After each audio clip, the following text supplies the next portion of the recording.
Chicken आउ mutton को भुलेला बड़ी तरकारी से अच्छी पणस मंजी तरकारी यहाँ खाइबा को बहुत टेस्ट लगी था समस्त को पसंद होता है। तो चलतु बनवा सोरिष नहीं जाइए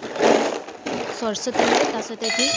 जीरा नहीं जीरा से सब चटके सारापर ये मुझे कस्तूरी मेथी नहीं सहित ये शुखला लंका नहीं बास्ना सहित ये भुर्संगा पत्र नहीं यहाँ मुझे बिना प्याज बनाऊली तो ये मुझे प्याज रसुण स्किप कर सहित ये टमाटो काटिके पकई नहीं टमाटो को भल भाव आम भाजवा को देवा भाजी सारा पर आम से हलदी गुंड मरीच गुंड सहित लाल लंका ये लुण पकई नहीं सहित धनिया पाउडर पकई नवा आपको भलसे टिके भाजी नवा देखो आमर मसला तेल बाहरी पड़ानी बस एतिकी भाजवा तापर आम जो पणस मंजी और आलू को सिझे रखी आलू मुझे छोट छोट कर कुदी देती आ पणस मंजी को सिझे देती आपको आम भलसे मिसेक भाजी नवा कषिदेले कौन बहुत भल मसलार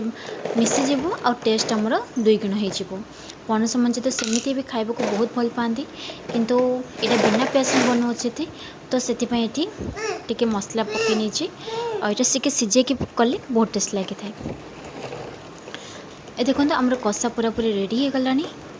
आम पूरा भाजी देती पाखापाखि मुझे 5 मिनट मीडियम फ्लेम देकी एपट सेपट कर अलटाई नापर ये मुझे गरम पानी को ऐड करनी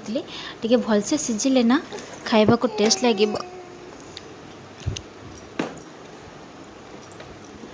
तापर आम आपको किसी समय घोड़े दबा तापर आम टी आपको मसला गुंड पकईकी रेडी करनवा एक किसी समय घोड़े सारा पर पूरा देखूँ पूरा पणस मंजी गुड़ाक फुली गलानी माने सिझी गलानी तापर आम ये गोटे चम्मच मसला गुंड पकई नहीं गरम मसला यहाँ पूरा पूरी मटन खाइला बेल लगे कि पियाज कि रसुण बटा आदू बिल्कुल भी देनी तापर आम किसी समय फुटे नवा तापर आम रेडी हो गला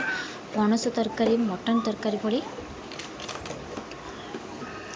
बिना प्याज ने पूरा टेस्टी तरकारी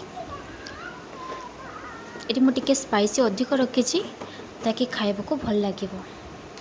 तापर देखो पूरा सुंदर भी देखा सहित ग्रेवी बहुत भल खाइबा।